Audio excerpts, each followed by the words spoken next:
Now, from New York City to the world, it's Dominic Carter. Liar, liar, liar, pants on fire. Dominic Carter here with you. Fulton County, Georgia District Attorney Fani Willis, you know the woman going after Trump. Well, you have Fani Willis and her lover, Nathan Wade. Have you seen the video? Wow. Have you seen the video? Wade, her lover, sat down with CNN and got caught. He was caught. Liar, liar, pants on fire. Caitlin Collins of CNN was asking a simple question of Mr. Wade. And the question is very simple. When did the affair between the two of you start? You see, there's a problem when the stories don't coordinate together.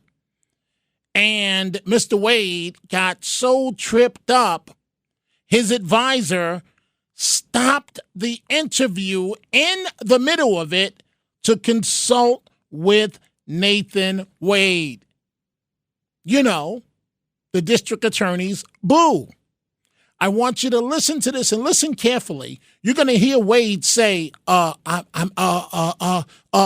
receiving a signal. Just to clarify, when did the romantic relationship between the two of you start? Yeah, so, you know, we get into, there's been this effort to say that, okay, these exact dates are at issue, and these exact dates are, I'm getting signaled here.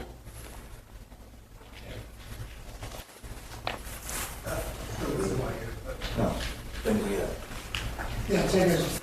Do I go off mic for a second? Yes. Okay. Go off mic for a second.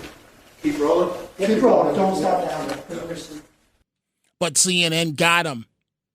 The consultant said, let's go off the record for a second. Let's stop the interview for a second. But CNN kept rolling. The cameras kept rolling. Liar, liar, pants on fire, Mr. Wade.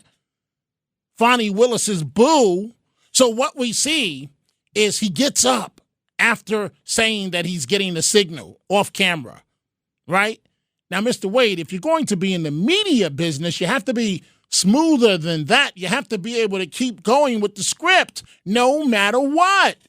You don't cue that you're being told to shut up because you're being asked a very simple question. When did the relationship start between the district attorney and her traveling boo? When did it start? So you see Nathan Wade get up and go into the corner with his consultant, and the consultant's advising him.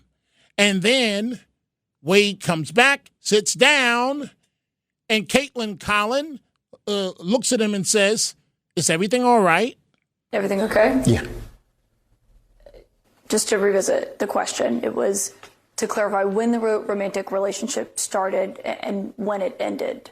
Sure. So, you know, I believe that the public has, through the testimony and other interviews, the public has a clear snapshot that this is clearly just a distraction. It is not a relevant issue in this case. Not relevant, huh? When the relationship started, not relevant. The appellate court is looking at whether or not to remove Fani Willis from the case, but it's not relevant of when you two started dating. I guess if you answered the question, you might be in trouble as to, was it a short time thereafter that she made you the lead prosecutor against Trump when you have no experience handling such cases? Oops, the skeleton fell out of your mouth there, Mr. Wade and Madam District Attorney. And you talk about these two. I mean, you cannot make this up. So what is Madam District Attorney talking about these days? You have the legislature trying to remove her, looking at removing her. You have an appellate court putting the case on hold while they consider removing her from the case. And Fonnie Willis is going around telling people that she's going off on people, saying that they're running their mouths. I don't know if you're talking about me, Madam District Attorney, but she says people that are pronouncing her name wrong. While they over there running their mouth, I'm over here paying them no mind. See, I'm so tired of hearing these idiots call my name as Fanny in a way to attempt to humiliate me. Because like silly schoolboys, the name reminds them of a woman's rear. Okay, Madam District Attorney. So what we're dealing with, Fonnie and Nathan, what we're dealing with this hour, what does it really mean? A couple of issues we're dealing with, and boy, is it hot outside. But what does it really mean politically when President Biden repeats he won't pardon Hunter? We'll get to that in just a couple of minutes. But if you listen to this program, I received a call from Jeff in Harlem yesterday. And I want to focus on two callers, Jeff from Harlem, Mark from Kentucky. Mark is a remarkable man recovering from a stroke, couldn't talk for 6 years, but is able to talk quite well now with the assistance of his wife. So the midnight program that I do, Mark called the other day, and I spoke to him, and I said, can I speak to your wife? And you'll hear that conversation in just a moment.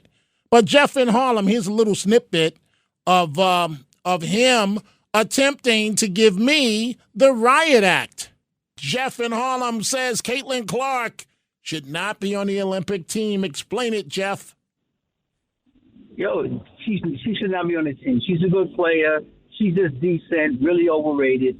She should be on the team. But I want to ask you a question, Dominic. Is it all right if I ask you a question? The topic is Caitlin Clark. Go right ahead. Okay. Okay. When did you start championing for white people over black people?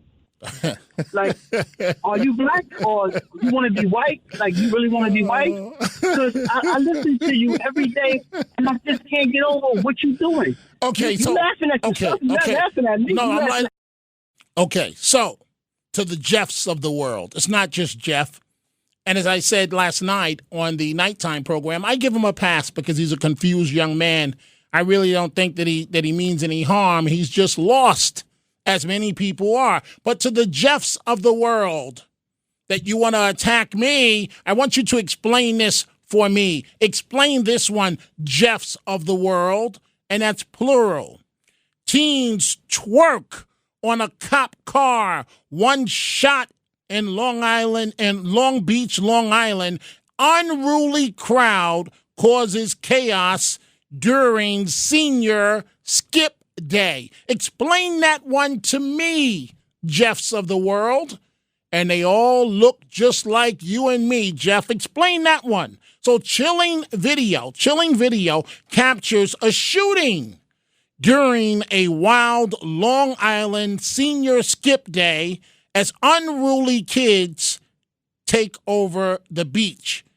And new video of Thursday's unrest in Long Beach shows police officers scrambling as gunfire rang out after a rowdy mob of teenagers overwhelmed the waterfront city with one person shot during the rioting. One person shot, a swarm, if you will, of more than 2,000 high school seniors cut class and converged on the Nassau County beach, and the scene descended into mayhem by 6 p.m. The shenanigans included a fight, gunfire, and students twerking on a police car. You literally see in the video one young lady get on top of the police car, bend over backwards, she's fully clothed, almost showing us everything that God gave her, bending over backwards, twerking. And to the Jeffs of the world, all of these kids at this event, They look just like you and I to the Jeffs of the world.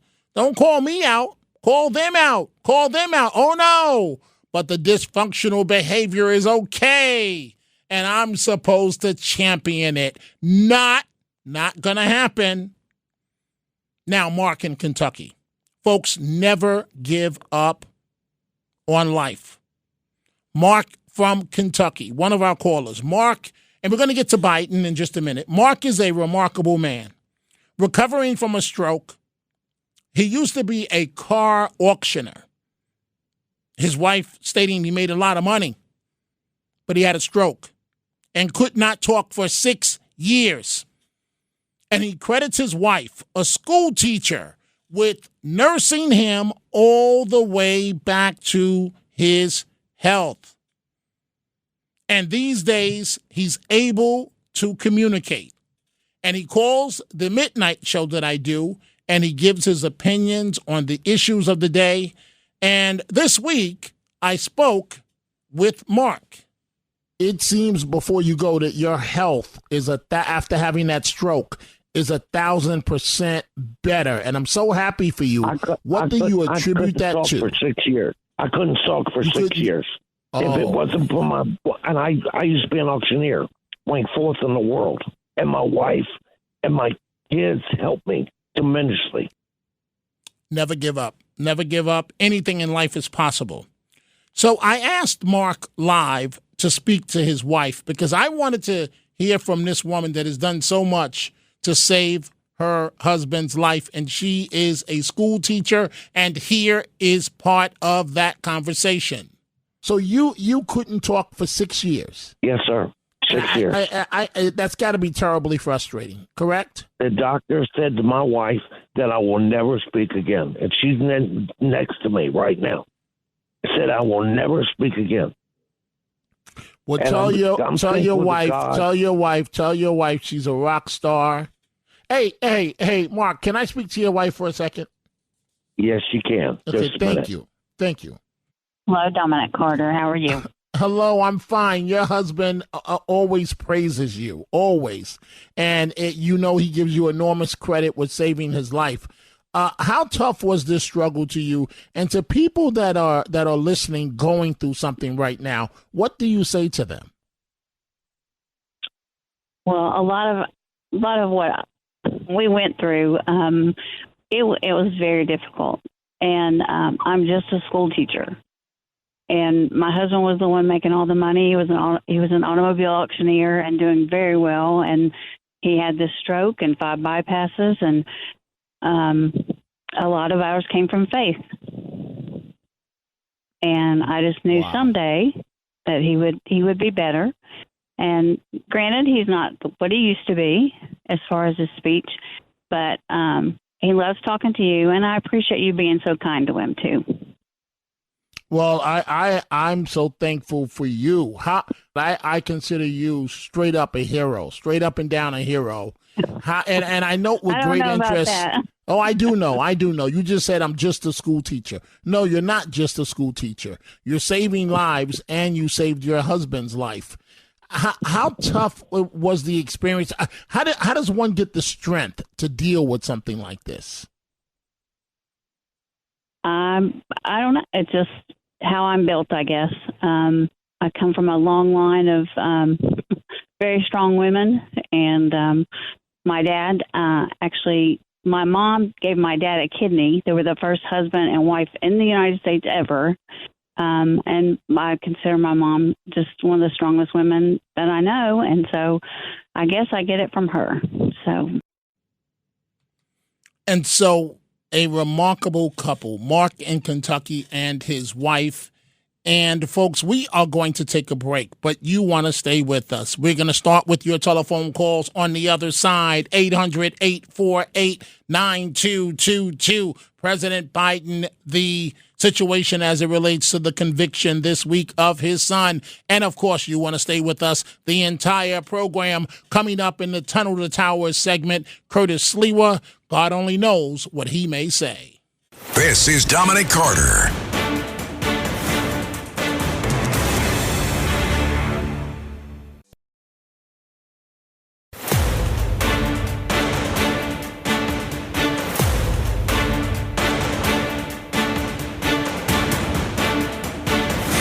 Now, from New York City to the world, it's Dominic Carter. And right to the telephones on this Friday. Let's begin with Mike in South Carolina. Mike, what's on your mind? Hey, Dominic, afternoon. I'll tell you, I was laughing before. And all the Jeffs of the world, hey, listen up, Jeffs of the world. You're a stunad. In Italian, it means stupid. He's almost as bad as the guy in White Plains. You know, he's the ultimate bootlicker. Dominic, I have a good friend of mine who texted me last night. I used to go to Long Beach Boardwalk since I'm a kid. Richie, I worked with him at NTA. Hey, Mike. Mike, yeah. I'm listening, but you mentioned Russ, and so, I've had you two guys on together before. Let's do it live right now. So let's bring Russ in. Hey, Russ and Mike, you guys are listening to each other live right now. Continue, Mike, and then we'll hear from Russ. Oh, geez. Oh, yeah, here we go. He's going to talk over people. Hey, Russ, listen, tough guy. Listen, you got visions of grandeur. You want your own show on WABC, and you don't like Italians. You said it many times to me and others. And what else? You are a POS, a piece of sugar. Okay, tough guy? White Plains? And you should move to Israel. Move to Israel. You consider yourself a ultimate mover and a shaker, right? Give me a brace, bro. Give me a brace. Let's listen to Russ. Take a breath, panty waist, obsequious ass. Listen, why do you tell me go to Israel? Because I'm Jewish? Hey, stop interrupting while I'm talking. Why do you tell me go to Israel? Because I'm Jewish, you anti-Semite? Hey, listen, I'll tell you something else. Baseball is for panty waist, okay? You're a panty waist when you keep bringing up you play baseball. And you never say anything original. Hey, you want to be Howard Stern. Why do you say Italians? You don't ever say anything original, man. But I'd like to ask Dominic something. And maybe you could tell me something, whatever your name is. We got 30 seconds before the break. Go ahead. Okay, real quick. Hey, Mike, I'm just sorry you're not spending another 25 years picking up fecal matter, vomit, and litter from the train tracks of the MTA because you're collecting, what, $40,000 or $50,000 from the taxpayers now sitting down there in South Carolina? You lazy bum. Okay, Mike and Russ, thank you very much. We are going to take a break. When we come back, more of your calls from around the country coming up at about 50 minutes past the hour. Curtis Lewa, stay with us.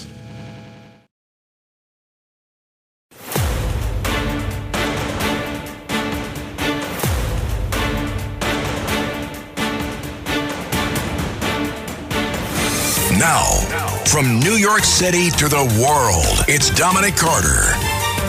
And we are back on this hot Friday, returning to your telephone calls, discussing whatever may be on your mind. Let's go to Sandra in New Jersey. Sandra, what's happening? What are your thoughts? I was very touched by Mark and his wife, and I thought that, God doesn't give you more than you can handle, because I know for myself, 3 years ago in January, thanks to the virus, I lost my mother that I was very, very close to.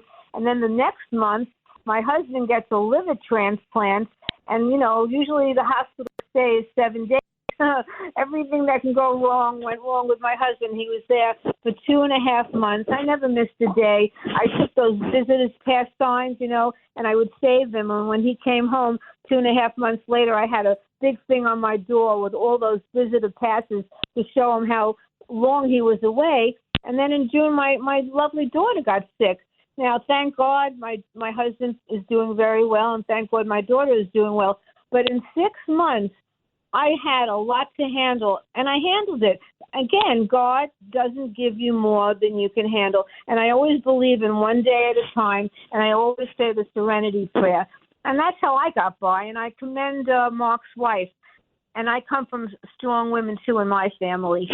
Well, amen. Amen to that, Sandra. Thank you for the call. Let's go to Brian in Fishkill, upstate New York, if you will, mid-state, I guess. What's on your mind, Brian? Hey, Dominic, how are you today, buddy? I'm good. Hot, but go ahead. Yeah. It's going to get hotter. So, I mean, there's a point in time, isn't it, that maybe one day we'll get over worrying about people's races and just look at people don't know, the content of their heart and their character. I would hope so, but we're a far way away from that. I do believe, Brian, that in 2024 that racism is not as big an issue as people think it is, and that if you're willing to get up off of your rear end, and I mean really get up off of your rear end, anything is possible in this country. You can do anything if you're willing to work for it. I agree with you 100%. So much. I do. And people are tired of, because people, I don't care what race, color, or creed, and this is not the reason why I called, but everybody just wants to get along. I mean, I don't understand the continuous dogma about how racist this country is, because we all get along. There's a small majority in each pocket that gets all the press, and of course that's what makes the money. But here's the thing: Caitlin Clark broke Pete Maravich's, I think, 30-year record for all-time scoring in college. She is the first one, male or female, in that league or whatever that they're in. WNBA? That broke his college all-time scoring record. 30 years. This kid comes along and does that. So it has nothing to do with race. It has something to do with the fact that she is a superb athlete. And if we want to talk race, which we don't want to, but Miss Bile, who was with the Olympics, I think everybody just fell in love with her, when she was competing a while ago, and no one worried about race. These are young, positive, wonderful people. You're correct. Yeah. They're young, positive, wonderful people, and people get inspired by that, and they circle around it, because that's what we long for in life, because the stupidity is just aplenty, and we just love to see these great young people come along, or anybody come along that's got something good to give and is just giving themselves, and you can just tell they're good people. Fair enough, and I agree with you, Brian. You hit it on the head there in terms of your assessment. Thank you for your call on this Friday, and you have a lovely weekend. Let's go to Gracie, Rockland County, New York. Gracie, what's on your mind? What's on my mind is thank you for taking the call again. Listen, what I was very insulted by what Russ had to say. Now, I'm going to be insulting. A typical left of center person going for the attack, the personal attack. Thank God the fellow in South Carolina was a city employee that picked up the garbage. Okay? Well, we don't want a sloppy city. All employees are worth it. But that's just the idea of left of center elitism. Now, I don't know what he does for a living. I don't know. Did he say he was a lawyer once upon a time? But people who work for the city are smart. You know why? Because they're getting a nice pension. Absolutely. And great benefits. And sweetheart, you better believe it. And especially if you were on tier 1, which I thank Mayor Lindsay in the city every day that my husband was a city employee. Pretty soon he's going to be getting more years of pension than he worked. And on that note, so I let everybody be jealous of me. And I'm proud to be traditionalist and right of center. God bless you, Dominic. Thank you, Gracie, Miss Personality. Thank you very much. I know I'm going to regret this, and I'm going to say up front, do not give me a history lesson, Melvin, but I'm going to take your call. Melvin in the Bronx, New York, what's on your mind? Yes, July 4th is coming up, and every July 4th, I sit down and read Frederick Douglass and his speech July 5th, 1852, Rochester, New York, and his relationship, and why people are coming to the United States or North America because their ancestors fought. Yes, this issue could be ratified. Wait, Melvin, what issue? I don't. Nobody knows what you're talking about. You're just quoting somebody. I don't know what you're talking about right now. This issue. What issue?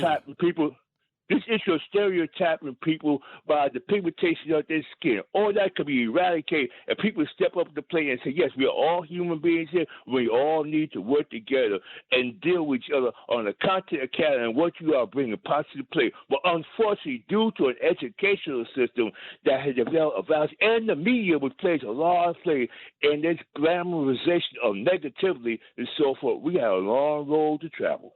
Fair enough, Melvin. Thank you for the call. Jacqueline in Brooklyn, New York. Jacqueline, what's on your mind? Good afternoon, Dominic. A couple of things. When I heard that interaction between those two, And I would like to first make a comment about that. Generally, I don't take the side of the person from White Plains. However, I think it became quite apparent. I don't know if others have noticed it, but the transplanted New Yorker that's now in South Carolina, he is an anti-Semite. He has, on numerous occasions, called people out, told them to take their comedy act up to the Catskills and get their bagel with the schmear. So I don't know why people cut him a lot of slack.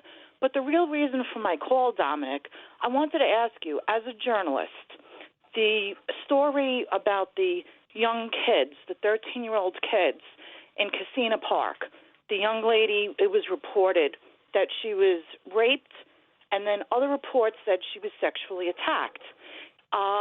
Is there any reason why they use those two differing terms? And if I don't get a chance to, I want to wish you the happiest of Father's Day. Enjoy the day with your family, and I hope you do exactly whatever it is you want to do. Well, thank you for that, Jacqueline. I will be spending, I have never in my 60 years of life, I've been to one or two tailgates. I've never done one, even though I've wanted to do one. So what I did was I'm really a Yankees guy, but if you folks that live in New York, but we also have another team, the New York Mets. And so the Mets are playing on Sunday, and so I purchased, Jacqueline, a bunch of tickets, and so I'm going to take a bunch of kids in my family to the Mets game, and we're going to tailgate. And I don't even know if I can cook, if you're allowed to cook, in the parking lot at a Mets game. The last thing I need is to end up in the paper that I violated the rules of tailgating for Citi Field. I've never been to Citi Field where the Mets play. I've never been to the new Yankee Stadium. I don't know, Jacqueline. So I'm looking forward to Father's Day, and my daughter and wife, they're in Rockland County Yacht Water Club. They're throwing me a big party with just personal friends, and I'm looking forward to that. So thank you. But you asked me about, one more time, Jacqueline. One more. The 13-year-old kids, the boy and the girl, yes, in Casino Park in Queens. Yes. I've heard news reports that the girl was raped, and then I've heard other reports that she was sexually assaulted. If she, in fact, was raped, why would they use the term sexually assaulted when the horror of rape, I think, needs to be brought out rather than just saying sexual assault? Here's the truth. Here's the truth. It's all in the eyes of the beholder of management in the television newsrooms. And this is a true story. So at New York One, he's now deceased, I won't use his name. We had a managing editor, they all want to be politically correct. None of them out in the field anymore, but, they're management, and they make the decisions. And he says, we're not going to racially describe suspects anymore. And I'm like, what is wrong with these rocket scientists? If they're black, call them black. If they're Latino, call them Latino. If they're white, call them white. Whatever it is, they're Asian, call them Asian. No, we're not going to do that anymore. We will do physical description. So it's the same thing with rape. All it takes is one person in management, in authority, that says we will describe rape. I think you're looking for a sinister reason, Jacqueline. All it takes in management is one person that has authority, normally the managing editor or the news director, to say we are not doing it this way anymore. We're going to describe it that way. And the reporters have no people think the reporters are the ones with the power. We're not. Because every script, even in a live situation, especially in a live situation, is approved by management before a word comes out of the reporter's mouth, unless it's breaking news at that moment. But in every live shot, that script has been approved by at least two different managers. So it could be as simple of this station has a policy of describing it this way, or this newspaper has a policy of describing it this way. This paper has the exact opposite. Does that answer your question? It does, but I think it's another form of misrepresentation, the media misrepresenting, because rape is such a horrific crime. And I think when you say sexual assault, it can mean touching, inappropriate touching. You're right. You're correct. And it just gives the appearance of the crime not being as severe and brutal as it is. I agree with you 1,000% on that one. I really do. I really do, Jacqueline. Thank you for the call. Do me a favor and have a lovely weekend. Andrew, New Jersey, what's on your mind? I just want to not talk about that, but just quick on the sexual assault. There's montage tapes of Biden inappropriately touching 8-year-old girls one after another at the White House. But I want to say Biden, he was froze up on stage at Juneteenth. And wait. I can't just let that slide. When you say Biden inappropriately touching, I don't know exactly what you mean. Oh, I'll send it to your Twitter. It's not just one time. Over and over, young girls would come to the White House that won awards in science or writing. I've seen him touch hair or more than that. And the mom was going to slug him. The mom actually Wait, Andrew, where are you getting this from? That the mom? First of all, nobody's going to slug the president with Secret Service around. That's number one. I would. No, you wouldn't. Take the shot. No, you would take the shot. Yeah, you would take the shot. Or vile. I would get shot. Okay, but I know people feel that Biden crossed the line on that issue, but you're really crossing the line right now because there's no way in the world you're telling me. Go one more time. Say this one more time.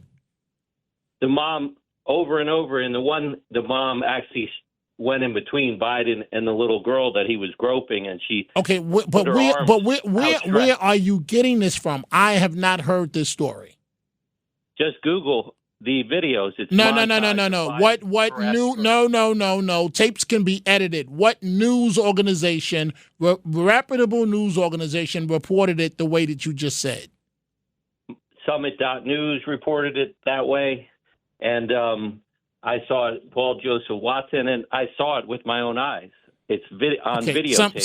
Sometimes be careful. Be careful what you're looking at. Thank you for the call, Andrew. Be careful what you're looking at sometimes. We are going to take a break. You know what? This is what I want to do. I haven't heard from Adam in Mineola in a while, so I'm going to go to him real quick, and then we're going to take a break. Adam, I'm short on time. You got to get to the point. All right, I was just hoping that, the House would start doing something for the people, sir. They tried to impeach Biden.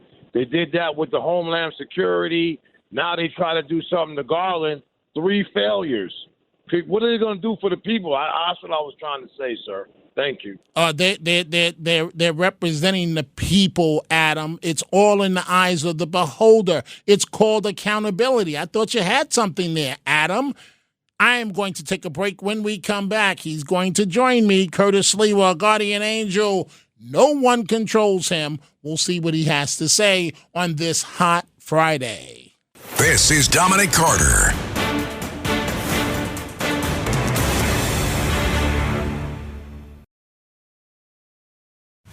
And now, it's time for the Tunnel to Towers Foundation Final Thoughts. And folks, Tunnel to Towers does outstanding work, the foundation. With me, Curtis Lewa. What do you have today? Well, it's Flag Day. But That's right. You'd never know it in some states and some cities around the country because let's just use New York City and New York State as an example. Okay. So I looked at the schedules for Eric Adams, very light. He met with some German mayors in the morning, and he's meeting with a Peruvian delegation from Lima in the afternoon. Light schedule. Guy's normally busy. Not anything involving Flag Day. Not meeting with kids at his school, talking about the flag. Nothing on his Twitter feed because, they put everything on their Twitter feed. And yet, this mayor, every other day is down at Bowling Green raising a flag of a country in many instances he couldn't find on a map. I mean, there was the other day, Suriname. That's the old Dutch Guiana. What, about 8 people from Suriname who live in New York City? He raised the flag of Turkey, which got him in trouble. Albania. Every other flag but the American flag. And we discussed it briefly on D-Day, Normandy invasion, which was June 6th. a time where you raise American flags. He was raising the Juneteenth flag, which you raise on June 19th for that national holiday. So I'm scratching my head. Well, let me see what Kathy Hochul is doing, the governor. She's up in Onondaga County, promoting something that probably she and her husband are grifting. Who knows? And I'm looking. Is she doing anything for Flag Day? Nothing. Anything on her Twitter feed? Nothing. Now, Dominic, when I was growing up, it didn't matter if you were a Democrat or Republican elected official. You did something for Flag Day. It was almost expected. Must do politics. Right. But what's happened of late, the Democrats have said if you are associated with the flag, our American flag in any way, shape, or form, it means you're a Trumper. It means you support the far right. They have co-opted the symbol of America, the American flag.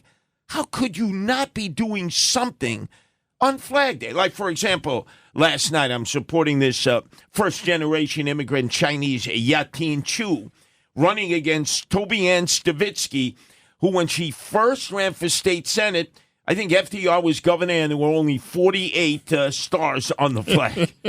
She's older than Joe Biden. But first-generation Americans are celebrating Flag Day. Why? Because to become a citizen, you have to take a citizenship test about our history and civics that, quite frankly, my 3 sons could not pass, and I think most Americans couldn't pass. And one of the problems is we're not celebrating our Flag Day. We fly flags. How many flags have you seen of Israel and Palestine? So wait a minute. So you're telling me that should one fly an American flag these days, you're seen as supporting Trump? Absolutely. The Democrats have basically ingrained that in your head, that means you're a Trumper. And then the other big discussion is about, the wearing of masks. And here in New York, it's become a big issue because you have Kathy Hochul and Eric Adams saying, I think it's time we remove masks from people. Okay, where were you for months every time thugs would mask up and would rob people at gunpoint? They'd go into the bodegas, grocery stores. They'd be riding around on mopeds. Never a discussion. And now all of a sudden, because the Jewish community is up in arms, and rightfully so, because some of these keffiyeh-wearing anti-Semites were threatening them in the train. Now we have to do it. Well, how are you going to do it? What are you going to do? They're going to have medical exemptions, religious exemptions in the subways where people sometimes will walk into a subway now, not wearing masks, and then put a mask on because, remember, they were ingrained by Cuomo and others in fear that if you go into the subway, you're more likely to catch COVID and coronavirus. So I want to see these politicians who always talk as they chase headlines. I want to see them implement it, and then they're going to leave it to the cops to have to enforce it and get into fights and brawls and arguments and then get sued. And these politicians will remove their support of the cops lickety-split. So explain this to me. These animals that are out there protesting against Israel in support of, basically in support of Hamas, where are these clowns coming from? They're anarchists. They believe in smash the state. They would smash the state if it were AOC or if it were Trump. Well, thank you, Curtis Lewa. Have a lovely weekend. Folks, all it takes is $11 a month. Donate $11 a month to the Tunnel to Towers Foundation at T2T.org. To the men out there, have a lovely Father's Day and have a great weekend, folks.